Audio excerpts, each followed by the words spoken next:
形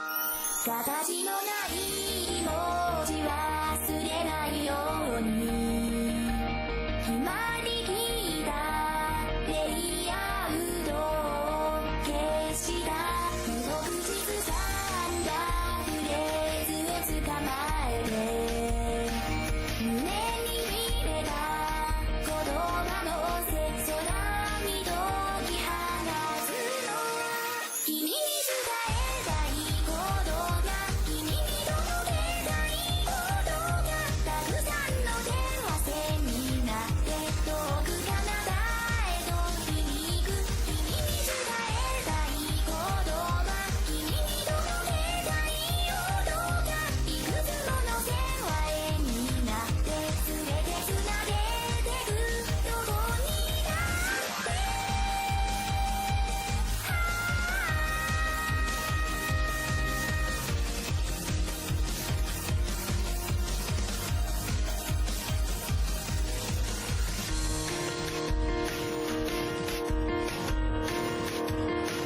真っ白に澄んだ光は君のよかざしたての隙間を伝う声が無論のいた指先寒いすぐにありったけの言葉のせ空に解き放つのは君に伝えたいことが君に届けたいことがたくさんの電話線になって遠く彼方へと浮かず君に伝えたい言葉君に届けたい音がいくつもの線は円になって全てつなげてくどこにだって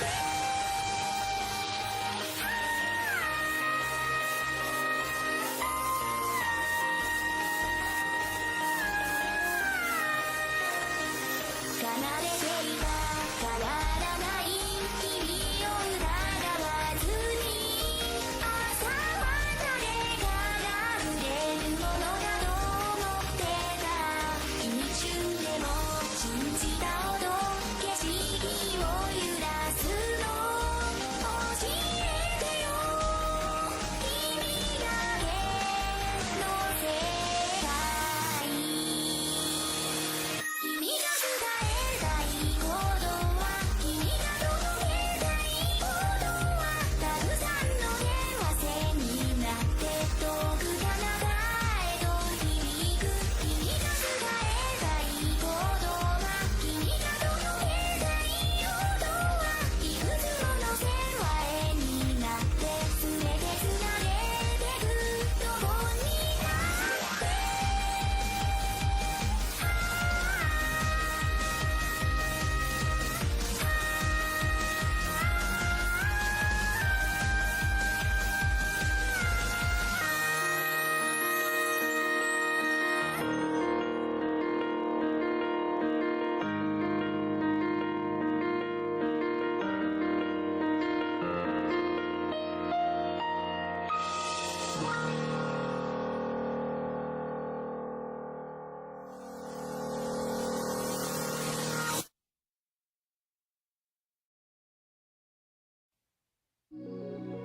And welcome back to Productivity Maximization Index. Today, we're getting back into existentialism is humanism. Okay, I'm doing this for school, so today I'm probably going to try to talk less because we turn 30 minutes into 2 hours, and if I work like that, I'm not going to get anything done. Jean-Paul Sartre is telling us that there is optimism in choice despite our anxiety to act. He's not saying he's not trying to reverse Hume. He's not trying to be a nihilist. He's really saying that there is a reason to behave in a way that demonstrates what we should cultivate in society. There's just a lot of annoying people out there who will collaborate with fascists to imprison people, to commit microaggressions, to perpetuate economic standards of living that are self-destructive and otherwise derail people's best lives, which I personally believe is one where people are available to one another. So we're talking about the student's moral dilemma. We're going to hear Sartre talk about how people are motivated primarily by strength of feeling and science. We're going to hear him talk about how people are motivated by religion, signs, and morals. And we're going to hear him talk about how strength of feeling is not a reliable measure of whether or not something is right for society. He's going to talk about good faith and bad faith. Well, he's going to talk about bad faith, but in turn, he's opening the door for us to decide what is good faith. And so let's just not delay any further. Let's just get back into it. And I say this without switching the transition once again from fade to cut, because that's just who I am this week. Anyways, let's just keep going. As an example by which you may the better understand this state of abandonment, I will refer to the case of a pupil of mine, who sought me out in the following circumstances. His father was quarreling with his mother, and was also inclined to be a collaborator. His elder brother had been killed in the German offensive of 1940, and this young man, with a sentiment somewhat primitive but generous, burned to avenge him. His mother was living alone with him, deeply afflicted by the semi-treason of his father and by the death of her oldest son, and her one consolation was in this young man. But he, at this moment, had the choice between going to England to join the Free French forces or of staying near his mother and helping her to live. He fully realized that this woman lived only for him, and that his disappearance, or perhaps his death, would plunge her into despair. He also realized that, concretely and in fact, every action he performed on his mother's behalf would be sure of effect in the sense of aiding her to live, whereas anything he did in order to go and fight would be an ambiguous action which might vanish like water into sand and serve no purpose. For instance, to set out for England, he would have to wait indefinitely in a Spanish camp on the way through Spain, or, on arriving in England or in Algiers, he might be put into an office to fill up forms. Consequently, he found himself confronted by two very different modes of action. The one concrete, immediate, but directed towards only one individual, and the other an action addressed to an end infinitely greater, a national collectivity, but for that very reason, ambiguous, and it might be frustrated on the way. At the same time, he was hesitating between two kinds of morality. On the one side, the morality of sympathy, of personal devotion, and on the other side, a morality of wider scope, but of more debatable validity. He had to choose between these two. What could help him to choose? Could the Christian doctrine? No.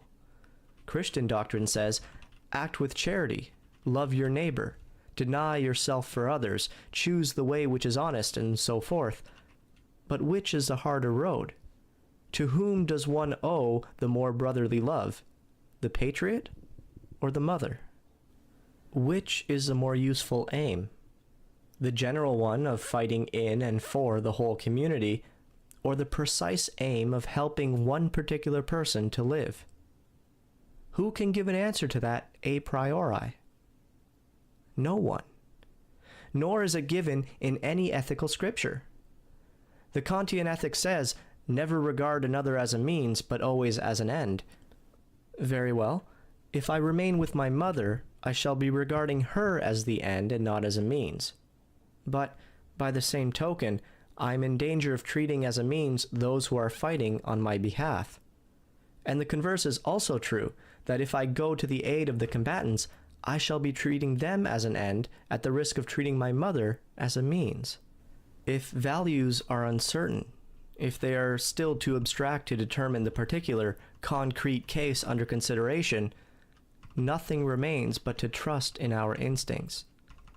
That is what this young man tried to do, and when I saw him, he said, in the end, it is feeling that counts. The direction in which it is really pushing me is the one I ought to choose. If I feel that I love my mother enough to sacrifice everything else for her, my will to be avenged, all my longings for action and adventure, then I stay with her. If, on the contrary, I feel that my love for her is not enough, I go. But how does one estimate the strength of a feeling? The value of his feeling for his mother was determined precisely by the fact that he was standing by her. I may say that I love a certain friend enough to sacrifice such or such a sum of money for him, but I cannot prove that unless I have done it. I may say I love my mother enough to remain with her, if I actually have remained with her. I can only estimate the strength of this affection if I have performed an action by which it is defined and ratified. But if I then appeal to this affection to justify my action, I find myself drawn into a vicious circle. Moreover, as Gide has very well said, a sentiment which is play-acting and one which is vital are two things that are hardly distinguishable one from another. To decide that I love my mother by staying beside her, and to play a comedy the upshot of which is that I do so, these are nearly the same thing. In other words, feeling is formed by the deeds that one does. Therefore, I cannot consult it as a guide to action. And that is to say that I can neither speak within myself for an authentic impulse to action, nor can I expect from some ethic formulae that will enable me to act. You may say that the youth did, at least, go to a professor to ask for advice, but if you seek counsel from a priest, for example, you have selected that priest, and at bottom, you already knew, more or less, what he would advise. In other words, to choose an advisor is nevertheless to commit oneself by that choice. People are creating themselves as one that creates their will, and the right thing to do would to be acknowledged that when one chooses to create themselves, they choose for all men.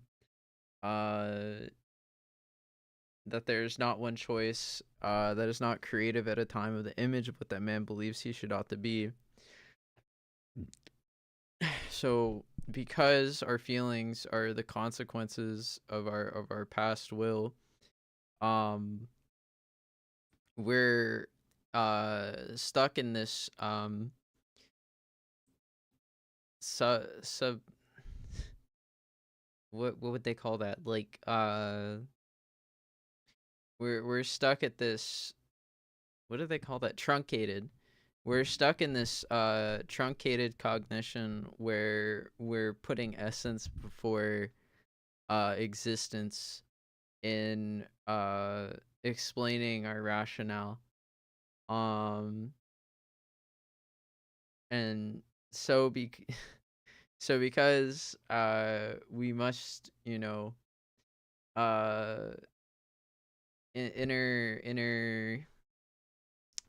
intermediate, I think that's the term, intermediate, gotta Google it.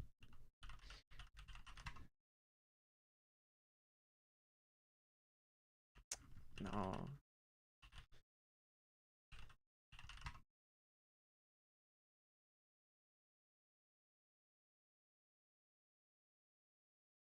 because we have to find a consensus um for any good to be done in society, um where one is not viewing others as a means to an end. um we have to recognize that the feeling itself is you one may recognize that the feeling itself is a sign uh that they must think harder about what's affecting them. um so like he says, you choose your own masters. Ultimately, authority is socially constructed, and our feelings are informed by these social constructions. um let's move on. If you are a Christian, you will say, consult a priest. But there are collaborationists, priests who are resistors, and priests who wait for the tide to turn. Which will you choose? Had this young man chosen a priest of the resistance, or one of the collaboration, he would have decided beforehand the kind of advice he was to receive. Similarly, in coming to me, he knew what advice I should give him, and I had but one reply to make. You are free, therefore choose. That is to say, invent. No rule of general morality can show you what you ought to do. No signs are vouchsafed in this world. The Catholics will reply, "Oh, but they are." Very well. Still, it is I myself, in every case, who have to interpret the signs. While I was imprisoned, I made the acquaintance of a somewhat remarkable man, a Jesuit, who had become a member of that order in the following manner. In his life, he had suffered a succession of rather severe setbacks. His father had died when he was a child, leaving him in poverty, and he had been awarded a free scholarship in a religious institution, where he had been made continually to feel that he was accepted for charity's sake, and, in consequence, he had been denied several of those distinctions and honors which gratify children. Later, about the age of 18, he came to grief in a sentimental affair, and finally, at 22, this was a trifle in itself, but it was a last drop that overflowed his cup. He failed in his military examination. This young man, then, could regard himself as a total failure. It was a sign. But a sign of what?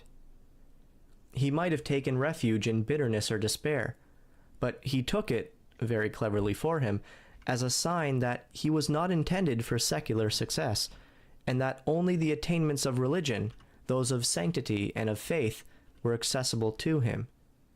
He interpreted his record as a message from God, and became a member of the order. Who can doubt but that this decision as to the meaning of the sign was his, and his alone? One could have drawn quite different conclusions from such a series of reverses, as, for example, that he had better become a carpenter or a revolutionary. For the decipherment of the sign, however, he bears the entire responsibility. That is what abandonment implies. The dark sign is the absence of an explanation for your sign. It is the mark of the undead, and it is what perpetuates us forward, because it is the pursuit of this thought that elucidates deeper philosophical truths. If we can liken philosophy to and I'm talking about the dark sign from Dark Souls. Okay, I'm talking about the metaphorical content of Dark Souls right now. If we can God, what was I about to say?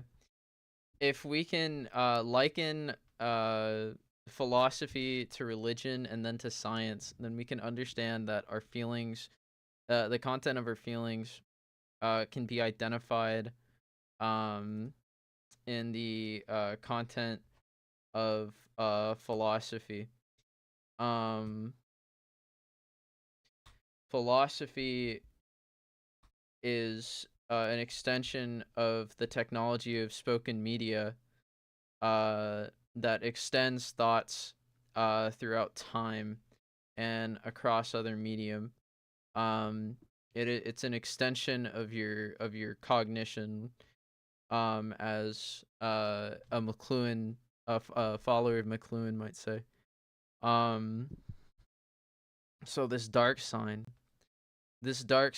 is quite interesting. You know, IBM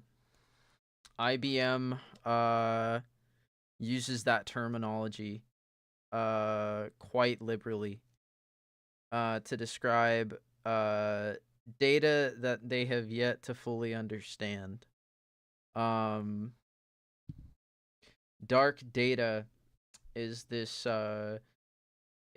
field of computer science where people's intuition for inference is still demanded to delineate various subcultures and to understand how they can be structurally described so that they can be encoded and therefore rendered to surveillance capitalists. Some data will remain dark because of the power and the progress that it could beget for society. I wholeheartedly believe this. No one's gonna tell you how to improve your life for the worst reasons possible because they want to be above you. And so yeah, these dark signs are sort of like the signature of the dark philosopher.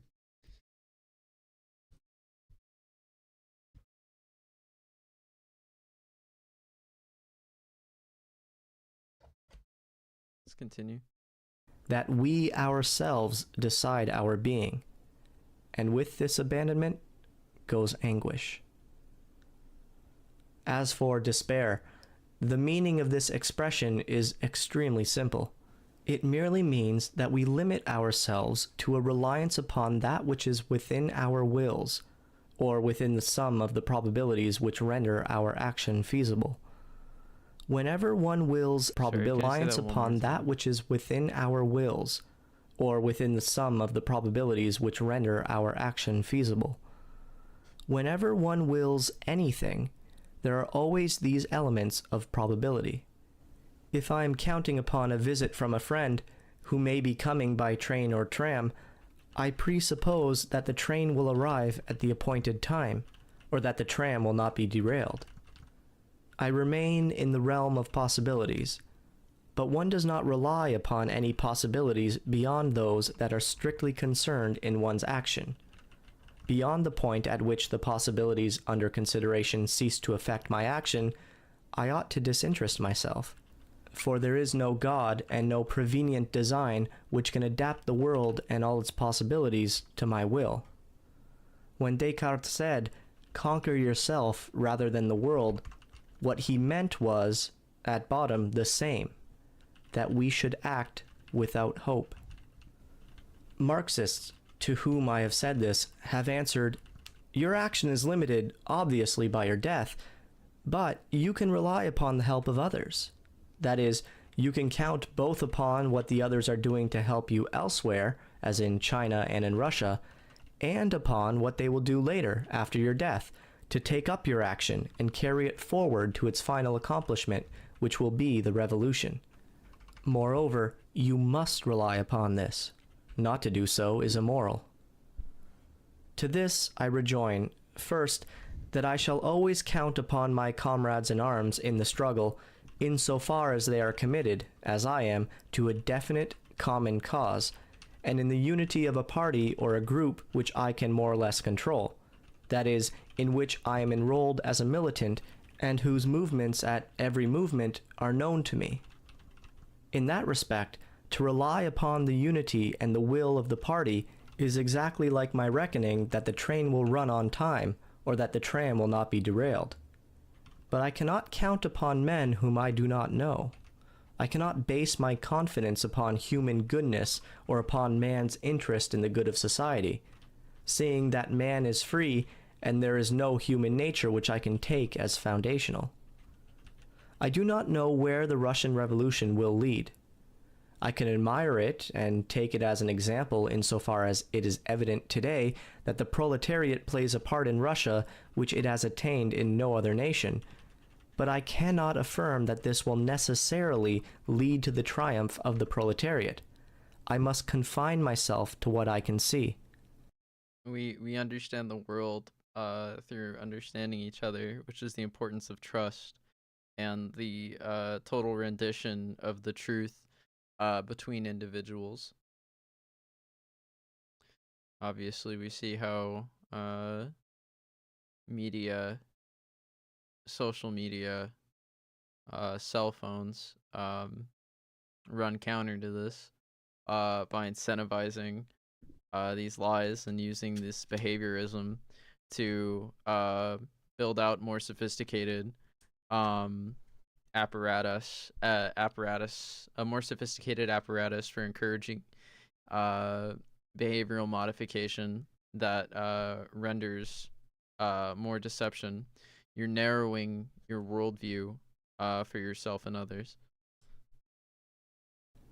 Nor can I be sure that comrades in arms will take up my work after my death and carry it to the maximum perfection, seeing that those men are free agents and will freely decide, tomorrow, what man is then to be.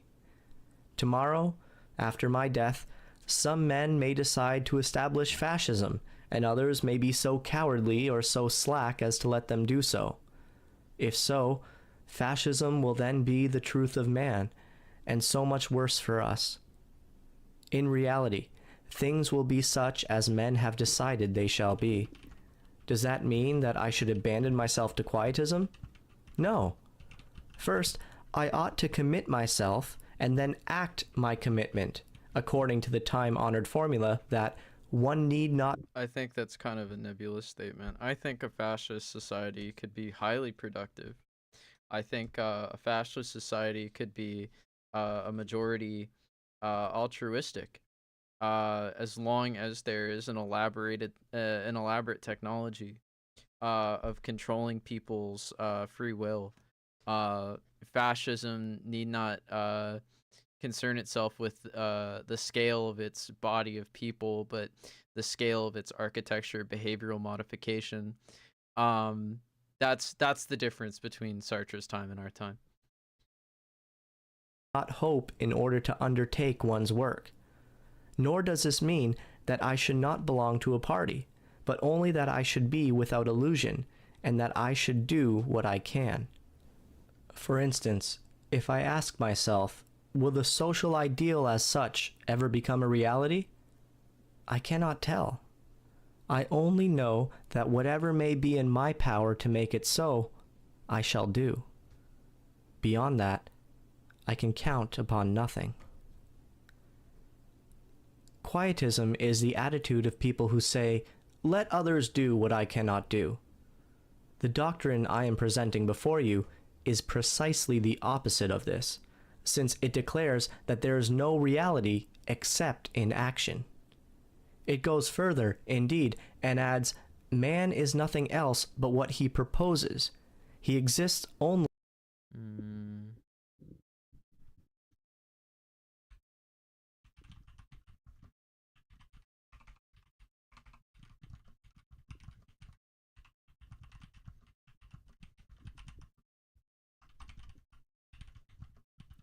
Sartre's existentialism, once again, goes beyond,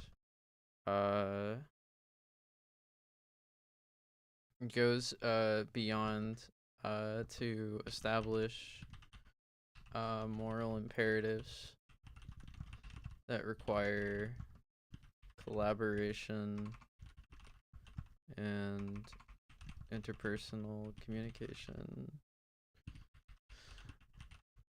I think that's why he decided to give men words. Only insofar as he realizes himself. He is therefore nothing else but the sum of his actions, nothing else but what his life is. Hence, we can well understand why some people are horrified by our teaching.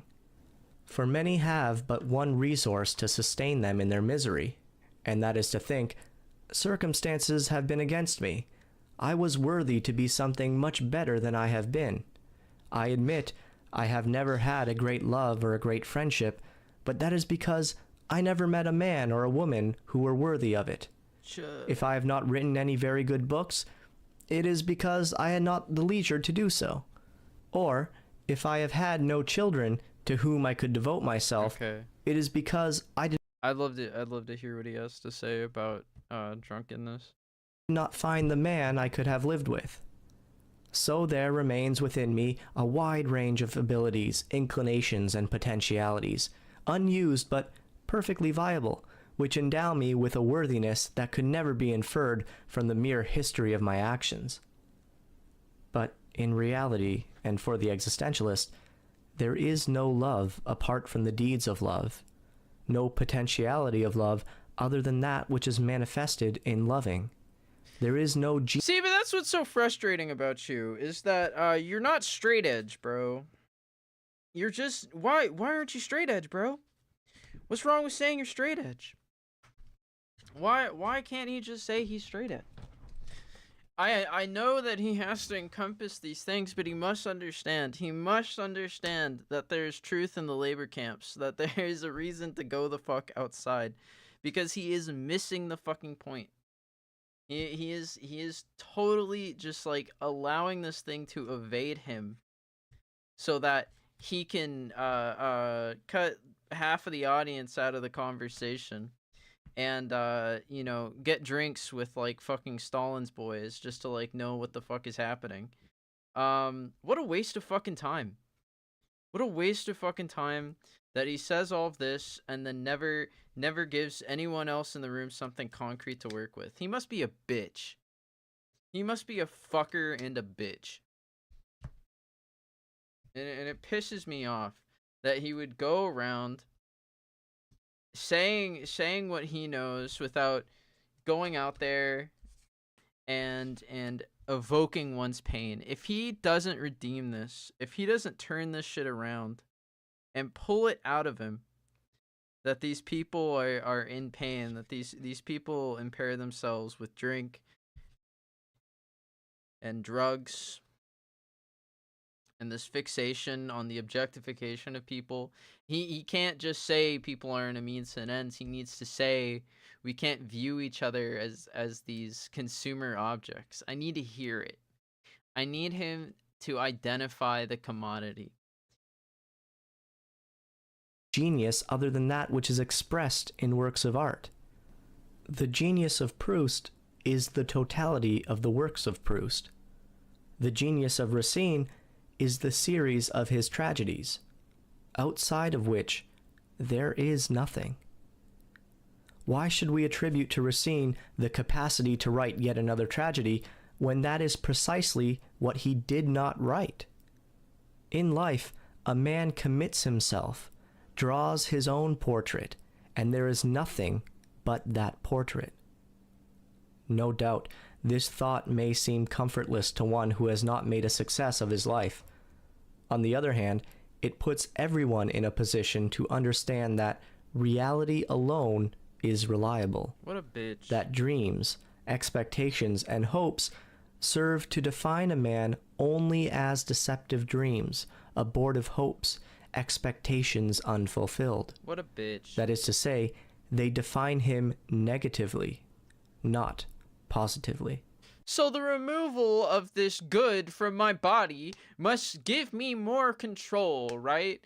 If I remove this thing from myself and negate all that is innate in my imagination, in my pursuit of knowledge, in my pursuit of deeper meaning between people, then by holding the drink in front of me and having the opportunity to put it down, I must be setting a better example for people, because I'm not the insane person over there, you fucking idiot. Nevertheless, when one says, "You are nothing else but what you live," it does not imply that an artist is to be judged solely by his works of art, for 1,000 other things contribute no less to his definition as a man. What we mean to say is that a man is no other than a series of undertakings, that he is the sum, the organization, the set of relations that constitute these undertakings. In light of all this, what people reproach us with is not, after all, our pessimism, but the sternness of our optimism. If people condemn our works of fiction in which we describe characters that are base, weak, cowardly, and sometimes even frankly evil, it is not only because those characters are base, weak, cowardly, or evil. For suppose that, like Zola, we showed that the behavior of these characters was caused by their heredity, or by the action of their environment upon them, or by... And he's a fucking racist, too. And he's a fucking racist. He believes in genetic determinism. Epic, dude. ...by determining factors, psychic or organic. Why don't you go beat up more Polish people, fucker? People would be reassured. They would say, you see, that is what we are like. No one can do anything about that. But the existentialist, when he portrays a coward, shows him as responsible for his cowardice. He is not like that on account of a cowardly heart or lungs or cerebrum. He has not become like that through his psychological organism. He is like that because he has made himself. No, and you've already contradicted yourself by becoming the image instead of engaging in the philosophy in the face of these people who will not understand you. It's better to sound mad than to reduce yourself and set a bad example. So like, why the fuck philosophize at this point if you're just gonna diminish your entire thing? Why believe that this elaboration on this concept of comparison at this point should be met with any expectation but another comparison that means so much more? Alienate your fucking audience, dude. Just fucking speak to the philosophers if you want it to be for the fucking philosophers. On God, it'll be their first exposure to it. Into a coward by actions. There is no such thing as a cowardly temperament. Fucking drama queen. There are nervous temperaments, there is what is called impoverished blood, and there are also rich temperaments. But the man whose blood is poor is not a coward for all that. For what produces cowardice is the act of giving up or giving way, and a temperament is not an action. A coward is defined by the deed that he has done. What people feel obscurely and with horror... No, Dark Souls is different. Dark Souls is different, okay? That's what you gotta understand about it, is it's like, we're inches deeper into, we're getting fucked by this, surveillance apparatus in 2010. Obama, already served in office as like this, politician voted in, by the virtue of his,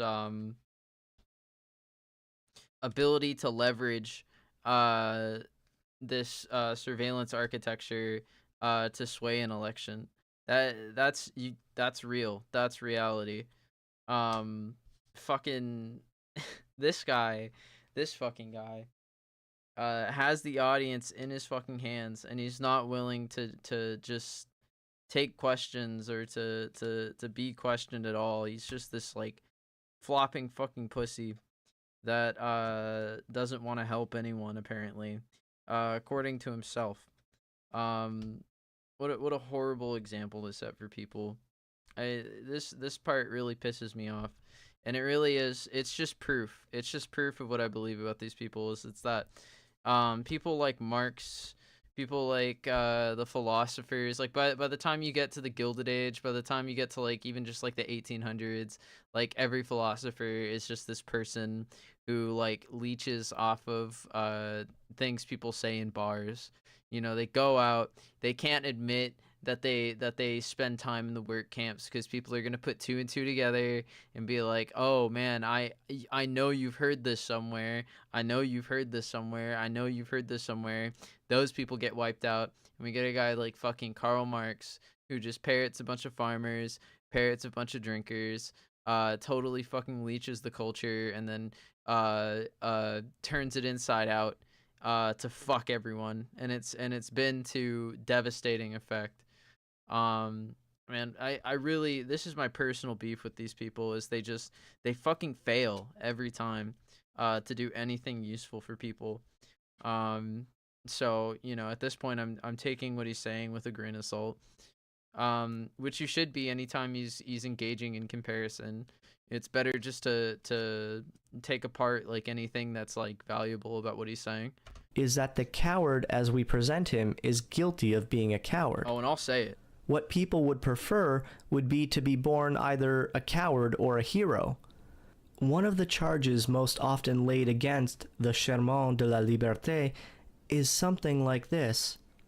But, after all, these people being so base, how can you make them into heroes? That objection is really rather comic, for it implies that people are born heroes, and that is, at bottom, what such people would like to think. I'm not doing something extra If fucking you are born weird cowards, you can be quite and content. detractive. You Like, can I'm do not nothing doing about it, anything that and you will just, be like, cowards all your destroys the lives, whatever you world. do. You should want to talk to And me, if you are 'cause born I'm heroes, so fucking you can cool. again be quite content. I'm so fucking You will be cool, heroes all your and lives, eating you guys and drinking know heroically. I'm fucking cool, and if you guys don't know Whereas I'm the cool, well, I'm gonna talk to all existentialist these says people who already that the think I'm coward cool, makes who himself are cowardly. your students, The and you're not gonna hero have any makes students himself heroic, because I'm gonna be and the that there is coolest guy, and always you're a not gonna be possibility the for the coolest guy. coward to give up And cowardice, yeah, and for so the I'm gonna hero be the to coolest stop guy being ever, a hero. and you're gonna watch me. What 'cause counts fuck you, is the because you total guys don't want to commitment, talk to me, and and you it is won't not even by blink, particular and you won't case even or move, particular you won't action even nod. that you are committed What the altogether. fuck?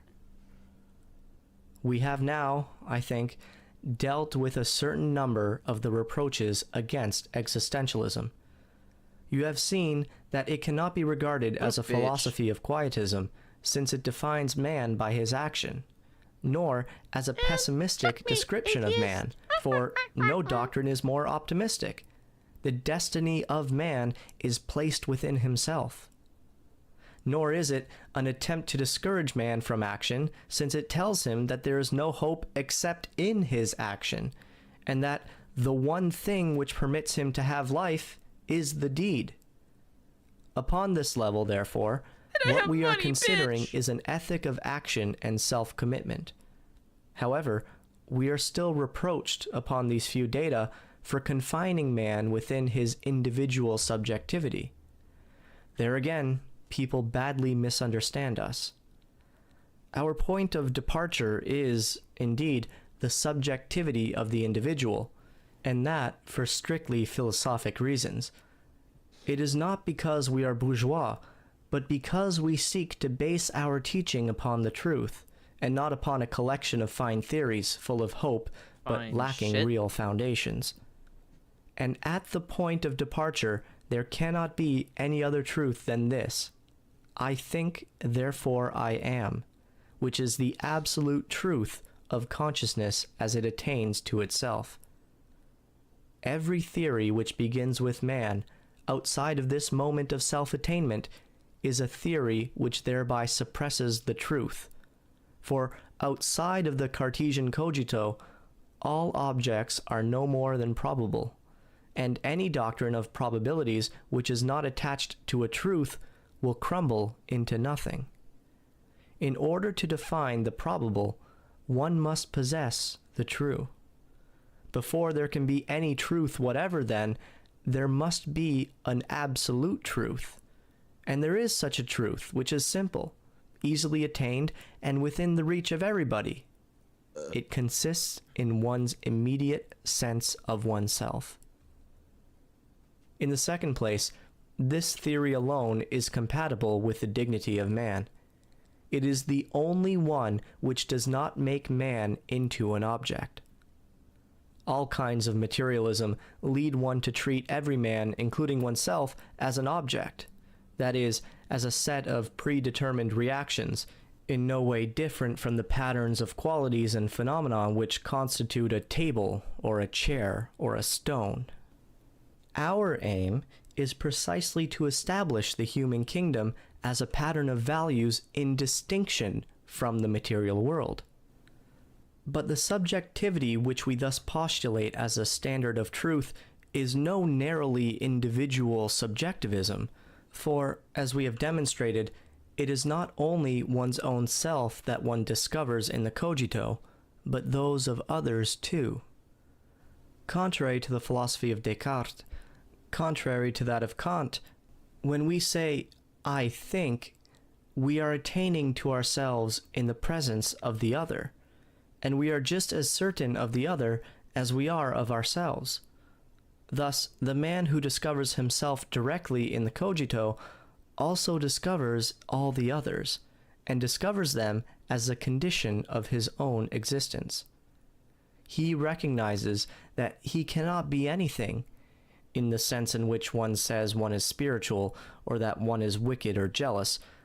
So it's once again he's talking about how he lives in this world of image. So like, you want truth. You want to understand like who's behind what someone believes, right? Because he's gone through this whole ordeal with like the Nazis and with like you know, the occupation of France, like seeing people switch sides and things and of that nature. We're talking about people who like come knocking on people's doors, who like try to divine like, oh, like is this person like really someone I can trust who's like on my side or whatever, or like, you know, is this person like someone good? I mean, like the reality of that situation is that these people will not give a shit and you know, bust down the door of anyone who they believe is fucked up, right? But why would they believe that? Now we're starting to get into the stratagem. Like, who is sending these people out here? Comes from an office, right? People have orders to check on certain people, and if these Nazis are acting on this mythical belief that informs their strength of feeling when they decide who to arrest and who to go after, well then there must be something more to that, right? So he begins to like talk about how people are kind of like, you know, the sum of their consequences, and so by being near this, that, or the other, they become informed by what they observe as like the image of truth at that given time. If you want to run Nazi Germany, if you want to create these forces, and you want to have them be fully aware of their purpose and nothing else, you give them individualized myth. You do everything that you can to understand on the most granular level that you can the mythology of every uh uh troop, of every, what do they call them? Well, you know, I think this becomes more salient. That's very hard to imagine, right? But you know what a more salient thought is? Do you guys know Warhammer 40K? Have you seen Warhammer 40K? You know how people have like armies in Warhammer 40K, and each army has a codex that has its own like lore and flavor and like abilities, right? Each chapter of the like each chapter of the, what's his fucking name? Like the Emperor's uh army of clones is like distinct in their set of beliefs, and we've seen like you know, the Horus heresy, I think it's called. We've even seen people like defect and become like chaos space marines um because of their like sort of individualized like beliefs. So if you're trying to like uh regulate an area, you want to target leaders. You want to make sure that uh whoever you're occupying has no leadership. You want to make sure that whoever you're occupying has no strength. You want to make sure that whoever you're occupying has no supplies. So you can move people between offices. You can deploy your various officers who have various convictions here or there or here or there, right? You can transfer people around. You can give them promotions. You can order troop movements and assign officers to oversee those troop movements to get them from place to place, right? And once they occupy that place, you can let them go wild. And what they personally believe and what you understand they personally believe will be what they act upon.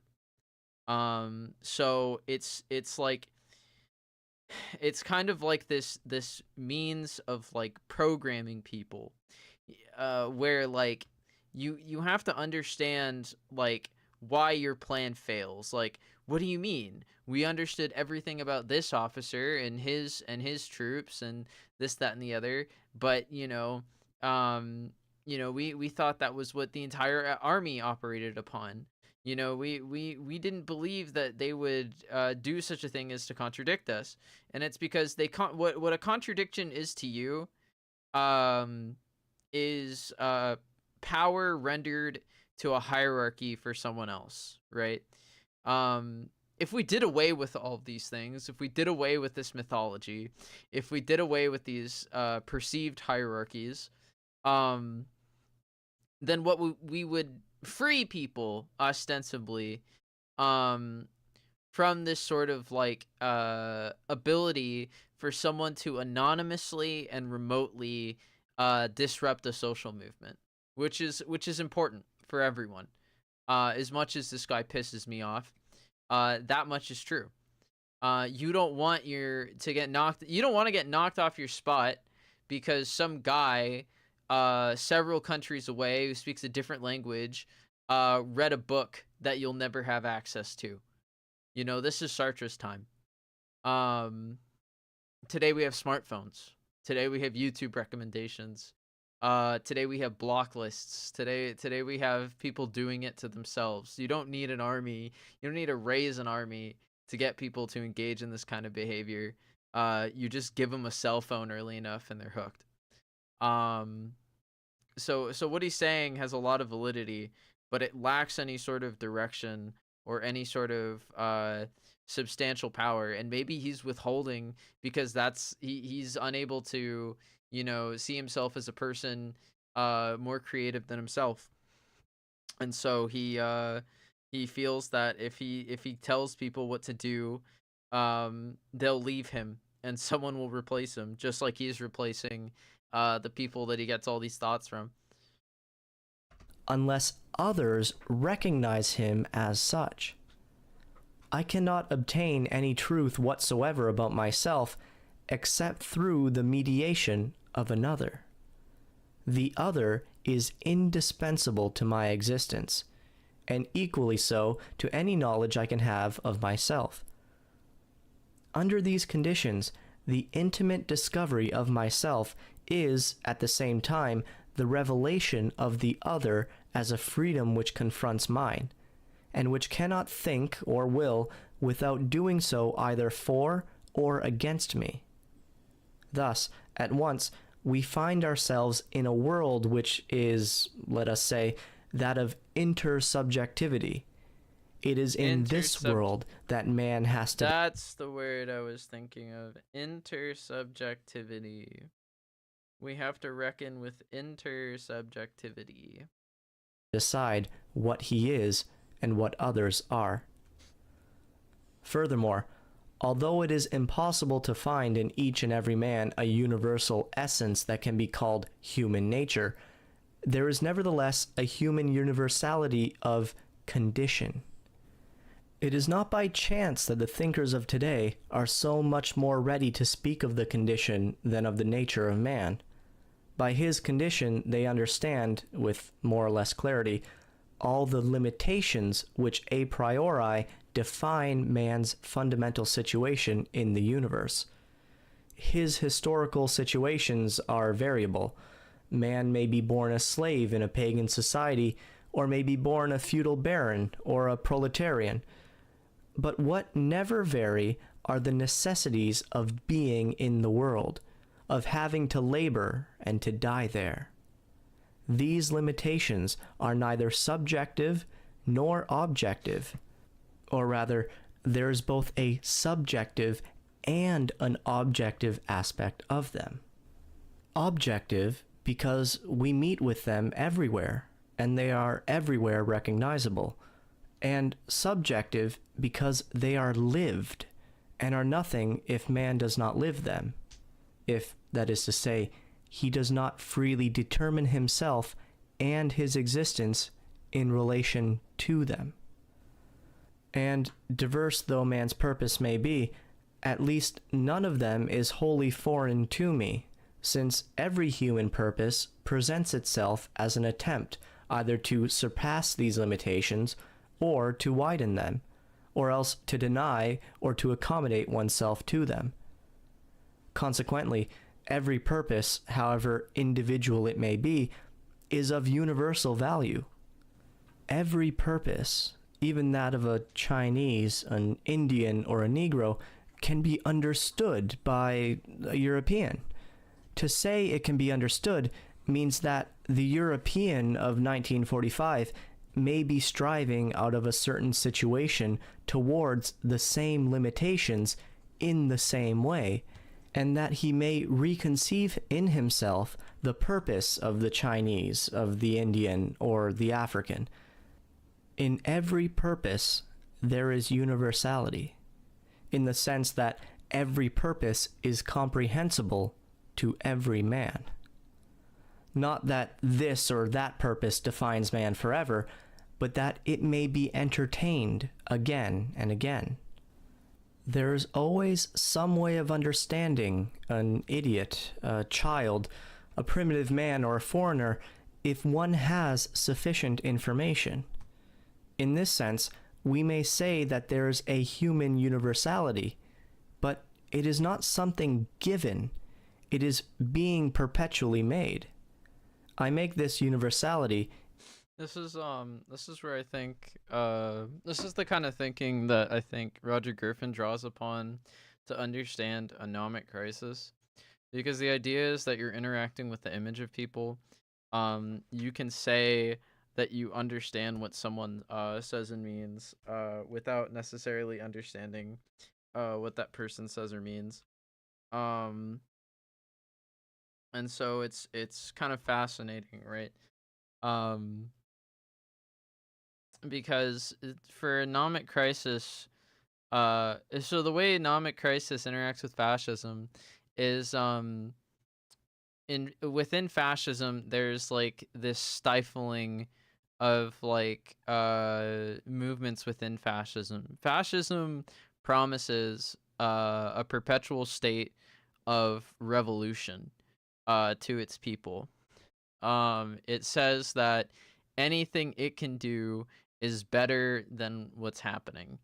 And the way that this is accomplished is through like ownership of the means of creating media, by being subversive but never quite substantive, and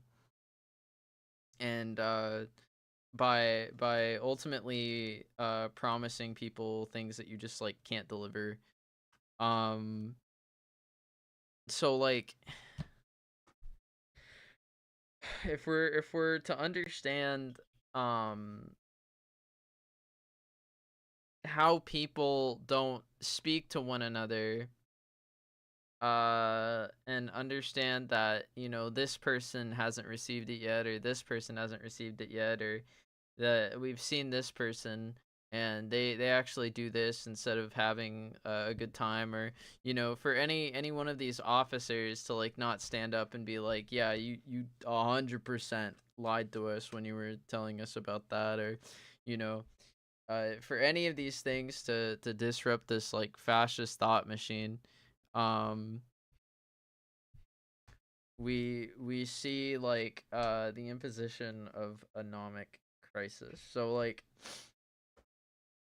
Economic crisis. That's like an easy thing to say. It's when people are talking about different things but mean the same thing. That's like the easiest way to explain it. Um, when people form a movement, generally, they will disagree with each other, to a point. They will not necessarily um create a consensus, because at this point in time, like we're in the midst of like a late capitalist society where anonymity is extremely profitable. Sorry, I'm like, oh, I'm distracted. I'm messing around with my trading cards. All right. But yeah, like uh we criticize anomic crisis because in politics we understand rule through like a set of like guarantees. So like you guarantee a politician a certain amount of time in office so that they have enough time to like negotiate and like resolve issues. um we understand that like there needs to be limits on these things, or we have tyranny. This is like a post constitutional world. um like we understand that democracy is one of the best ways to represent the will of the people, and that a proper democracy will guarantee people their rights. um and so we understand all these things. So this is sort of like a deconstruction or like a negation of like certain premises of truth that are required for these systems to work, to be functional. um and so like I think Sartre's bringing this up because he has this idea that like, well, if someone wants to challenge like the powers that be, wants to challenge these global economic giants, then one must be able to understand and differentiate between action motivated by their own people and action motivated by some mythical belief disseminated through advertising or through um, sales pitches or market changes. Because we're already like deep into this world of like economic theory. um Telegraphs, we have telegraphs. I think we had telephone and radio technology at the time, where like showing movies that have footage from like overseas that like defines reality for people. So it's like more important than ever to scrutinize these things. In choosing myself, I also make it by Oh shit. understanding the purpose of any. Sorry, I have an appointment. I just have to do a quick interview. It's like for this study. I get $10.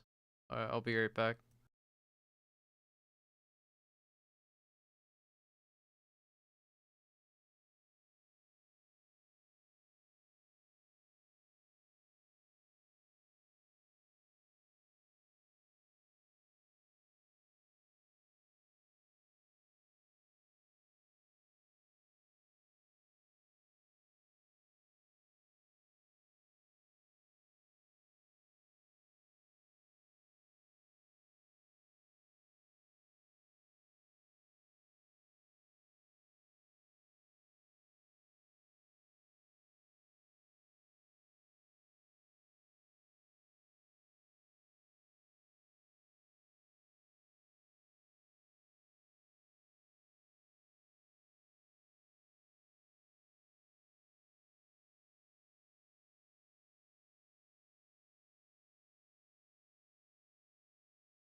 Hello, how's it going?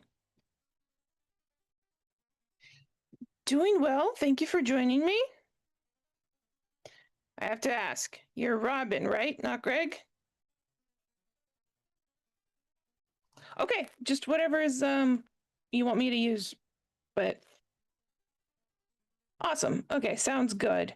Thank you for joining me, and I am so appreciative of you being able to reschedule because, I do not want to get anyone sick. But okay, so let me just go ahead and kind of read my little statement, and it'll give us an idea of what we're doing, and then let me know if you have questions and any other thoughts. This is supposed to be kind of a little bit like I have structured questions, but it's just supposed to be kind of a more comfortable chat about how you use the library and things like that. So no pressure at all. But here we go. So thank you for meeting with me today. I'm interested in how students experience the library. So what's going on and what could be better, specifically focusing on what's displayed and kind of visually available. A few things to keep in mind. There are no right or wrong answers, just your opinion. We're not testing anything. We're just kind of thinking through what works and what doesn't. Your responses will be anonymous. So I'm not sharing your name with anyone else. And then all answers that I do get from students, I combine and will share them that way. So as a combination of students say this. And then with your permission, I'd like to record this for note-taking purposes. That just helps me remember what was said. And like I said, I'm never gonna actually attribute anything to any individual student. Okay, good, thank you. And then this should take about 20 to 30 minutes, depending on how we talk about how we get into things. And then after we're done, I will email you a $10 Amazon gift card to the email that you provided, unless you want me to send it somewhere else. That sounds good. Do you have any questions or thoughts? Not so far? Okay. And then with your permission, I'd like to begin. And let me go ahead and start the recording. Awesome. Thank you. This meeting is being recorded. All right, awesome. Okay, so let's just start kind of with some general questions about how you use the library. So when you come to the library, what are you usually there to do?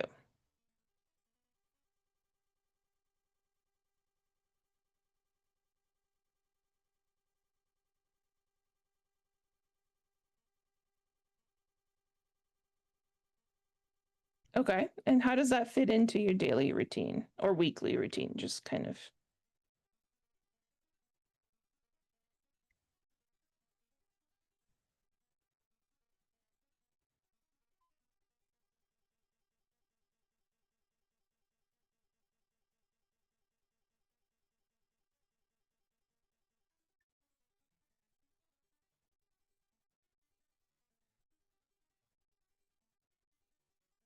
Mhm.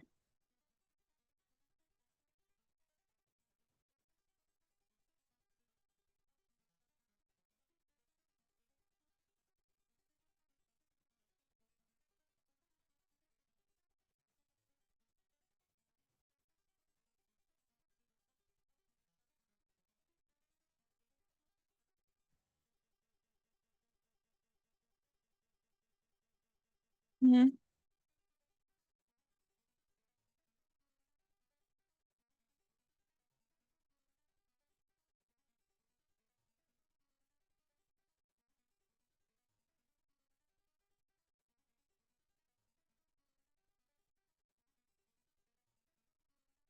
Okay, awesome. So just depends on kind of what's going on with your day, huh? Yeah, awesome. And so what are the most memorable things you've ever discovered in the library?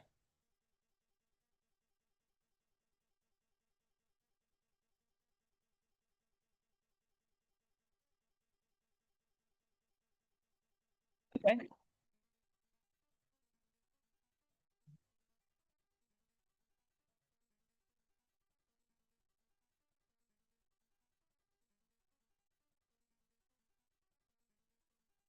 Mhm.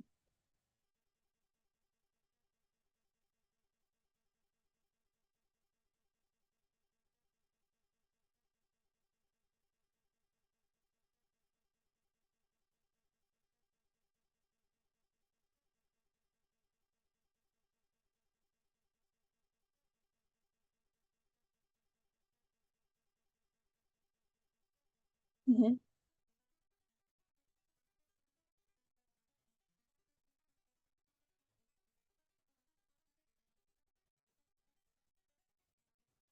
Okay.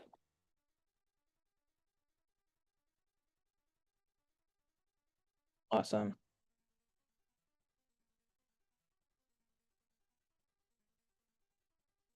Mhm.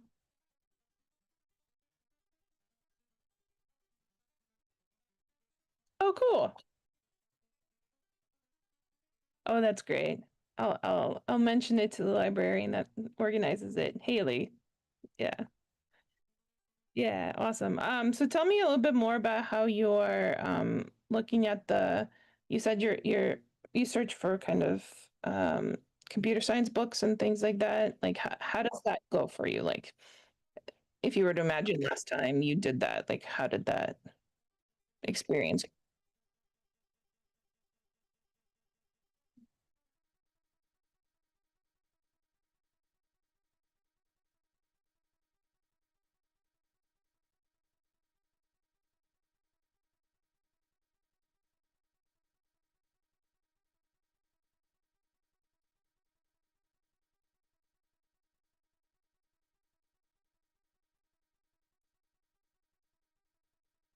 Mhm.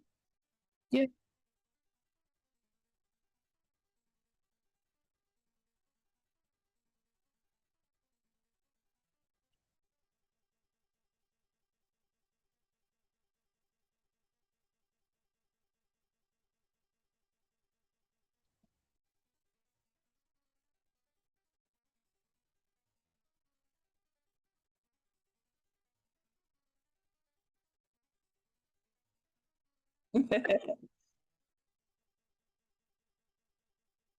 All right. Is there anything that you think the library could do to make that easier for you?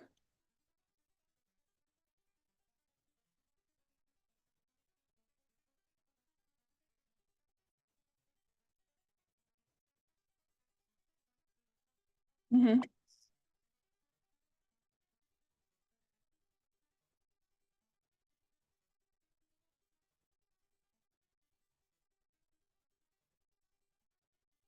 Hmm. Okay. Have you ever noticed any book displays in the library?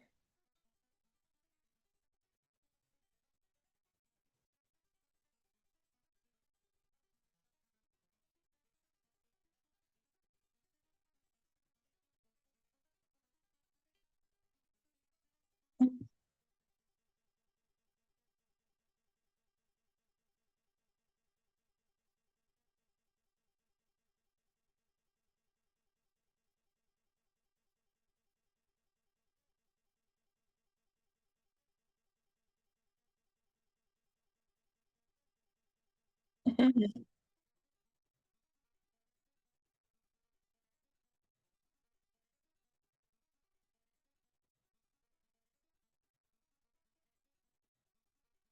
Yeah. Okay, yeah. That's awesome. Have you ever stopped to look or browse a library display?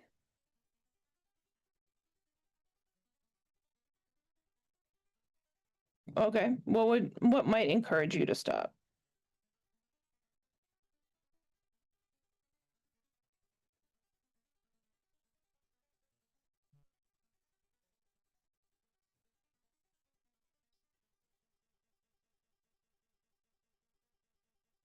Yeah.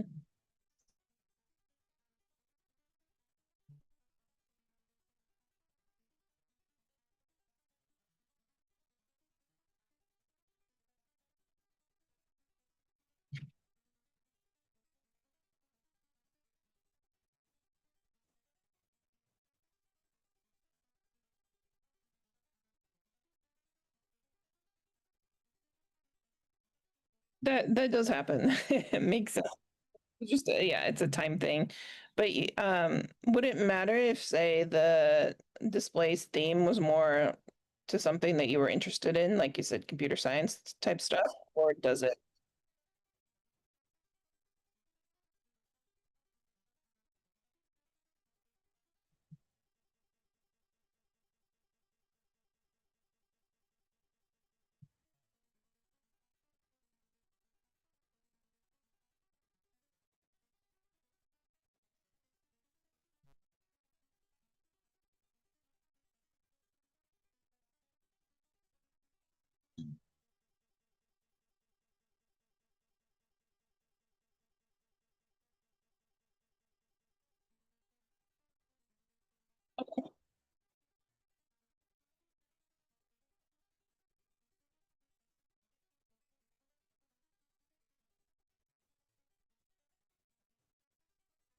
Okay, that's awesome. Is there any kinds of displays that you feel would help you feel represented, or are we doing a decent job, or is there anything we can improve there?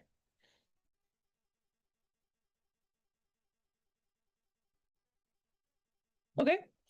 Um, and then let's see. Is there a display that you didn't like? Okay. And then have you ever been unsure whether a book was for display only? Like,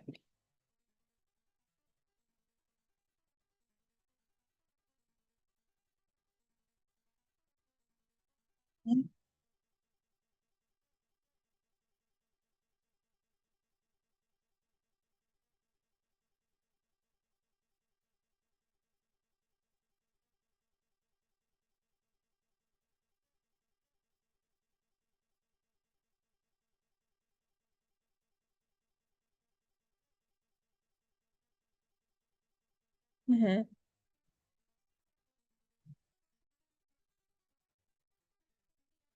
mm-hmm. How would you know that you're allowed to to do with a library book? Probably ask. Okay. Is there anything we can do, you think, in your opinion, to help you know if something is, for display only, or you can take it just like without having to ask?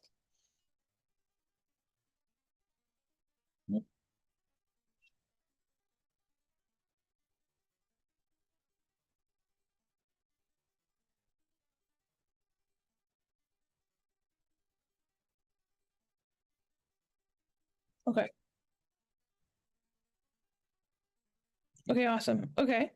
And then if you could design a display that feels welcoming or meaningful, what would it look like?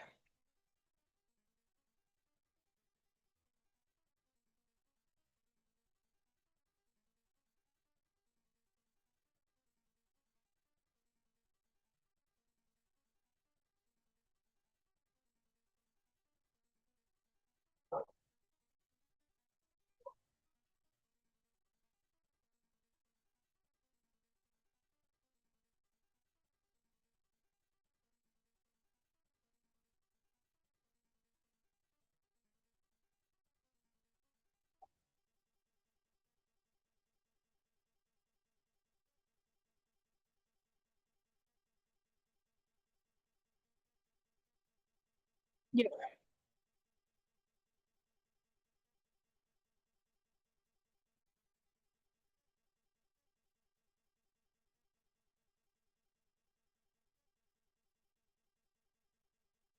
Okay. Right.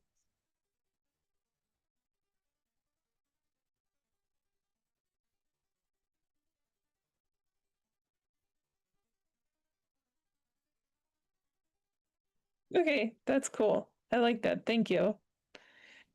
Um, okay. So just specifically zeroing in on books.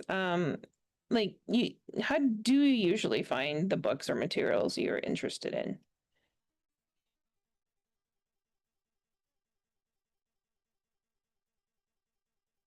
Mhm.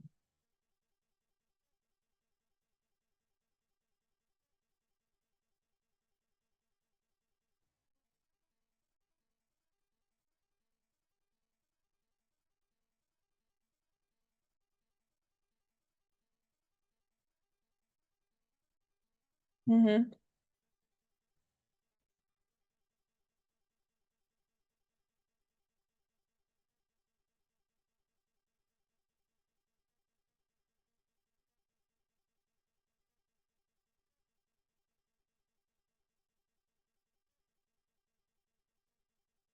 Mm-hmm.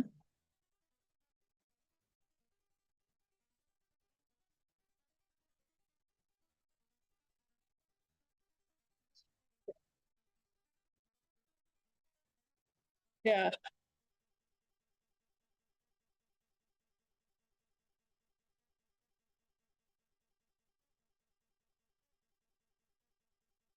Okay. This is interesting. Can you, I guess, expand or maybe kind of, if you can remember last time you looked for a book, talk about how you found something that popped for you or came out? Uh, yeah. Mm-hmm.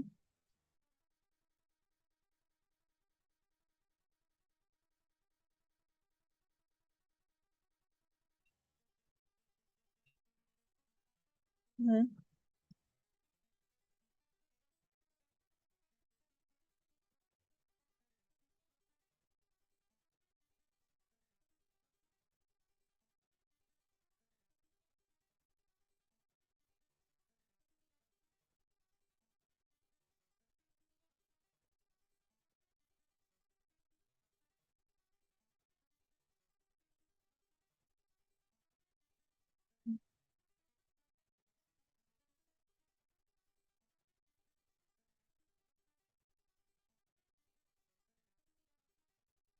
Mm-hmm.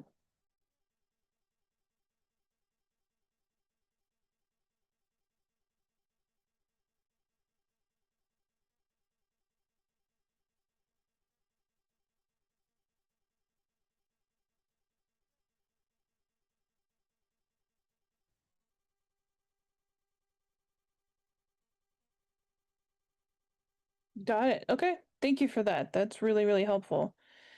Um, is there any topics or genres that you think our library should have more of?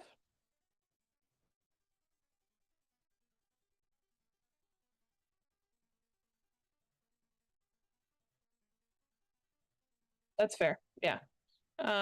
And then is there anything confusing about borrowing books at our library?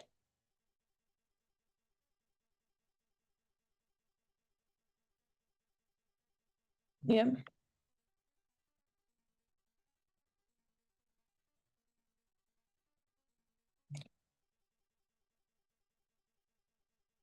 Awesome. That's great. And if the library wanted to make it easier for students to find books that they want to read, what could we do?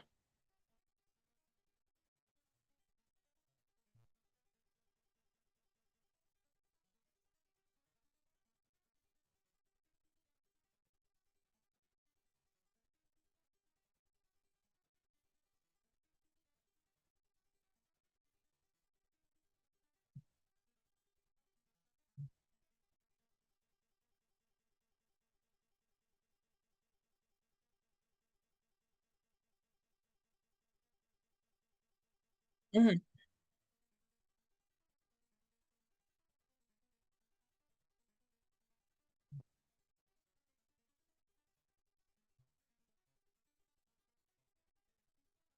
All right. That makes sense. Um, okay. So in terms of like coming in, let's kind of step back in terms of the general experience. Can you think back to your first time in the library and see how like that that experience was? Was there what was the hardest part to figure out?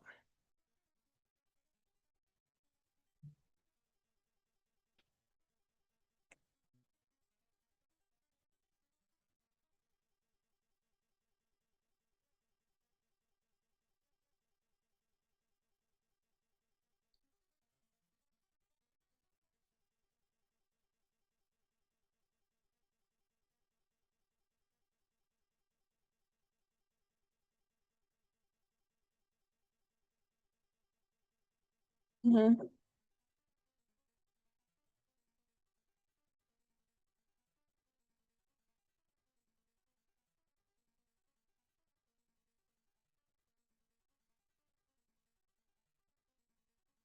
Oh, interesting.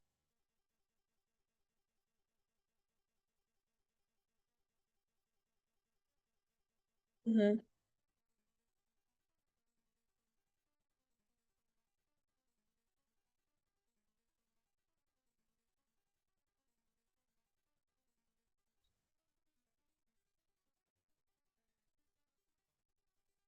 Got it. Interesting.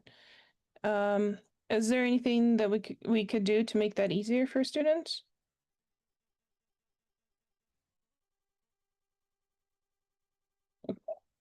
Okay.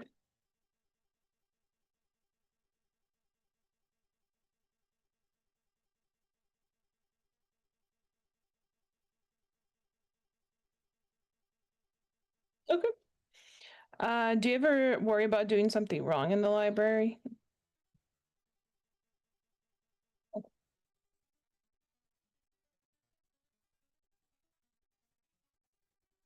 Mm-hmm.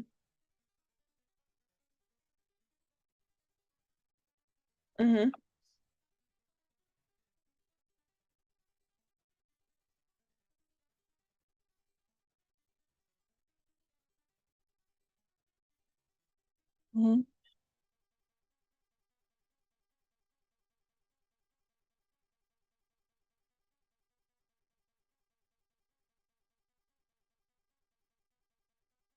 Mm-hmm.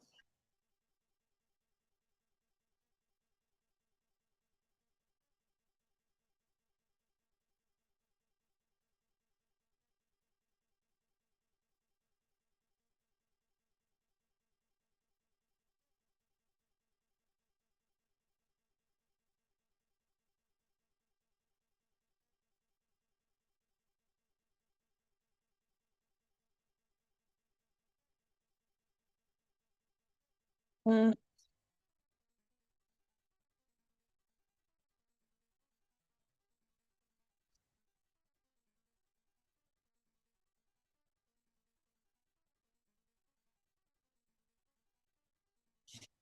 Um, well, in terms of that, is there spaces that you think you've never visited or you tried to? Yeah. Yeah, those are group study rooms, so you would need a group to study with. So yes, if you're not studying in a group, that makes sense. What about kind of the quiet area in the back?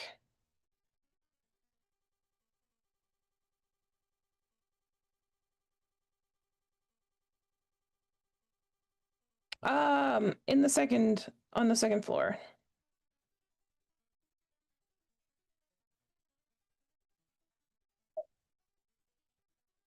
Got it. So it's not quite the quiet area that one would hope it to be, right? Okay. And then is there anything that in the library that feels unclear or confusing in terms of services, spaces, signs, or policies? Okay. And is there any areas of the library that you might think aren't for you, like in terms of the messages that the library sends intentionally or unintentionally about who the space is for? Yep.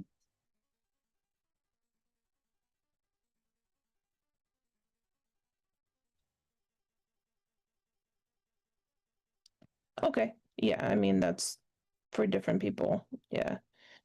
But what would make the library feel more like your space?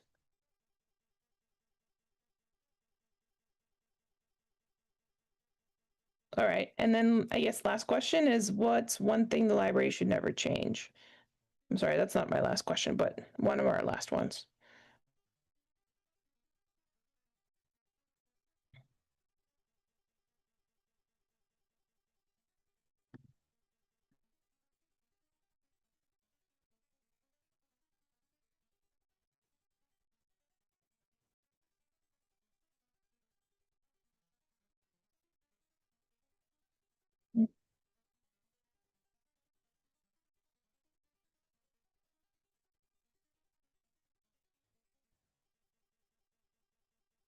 Mhm.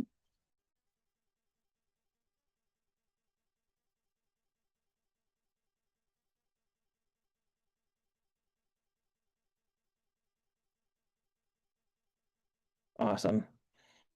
That makes sense. Don't get rid of the air conditioning. Yeah. And then overall, do you feel like the library supports student life on campus? Okay. Why or why not?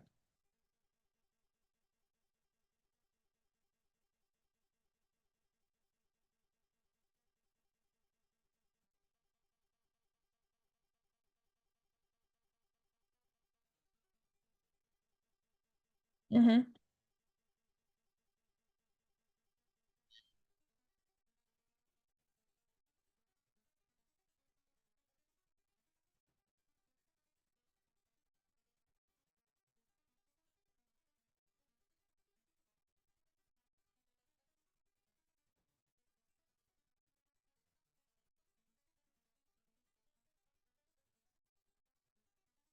Okay, awesome.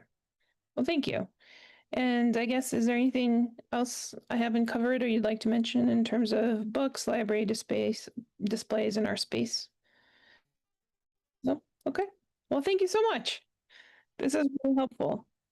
Um, yeah, this has been really great. Like I said, I'm just going to put it together with other responses that are given to us by other students, and then together with everything, it will help us understand how people use our space a little bit better. So awesome. Thank you so much. Feel free to email me if you have any other questions, and I will email you a gift card in just a few minutes.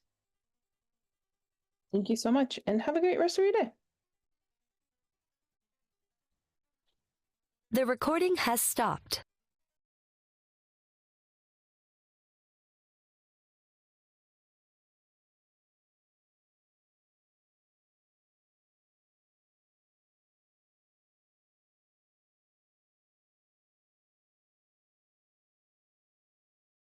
I need to set up my stream deck again. This is like ridiculous. All right, we're back. What's up? We're getting back into it. Sartre being a fucking asshole. Just like a real fucking dick.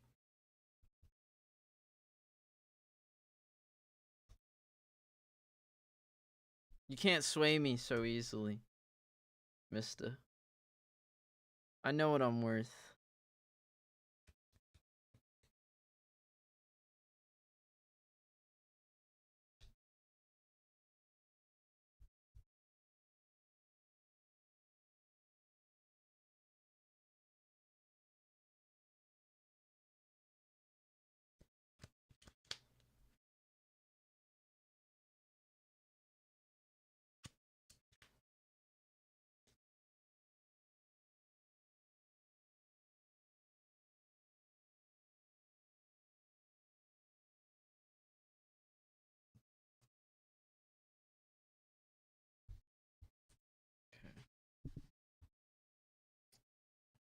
Alright.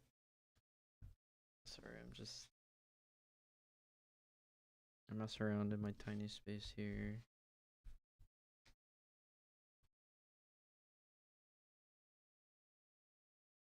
Okay.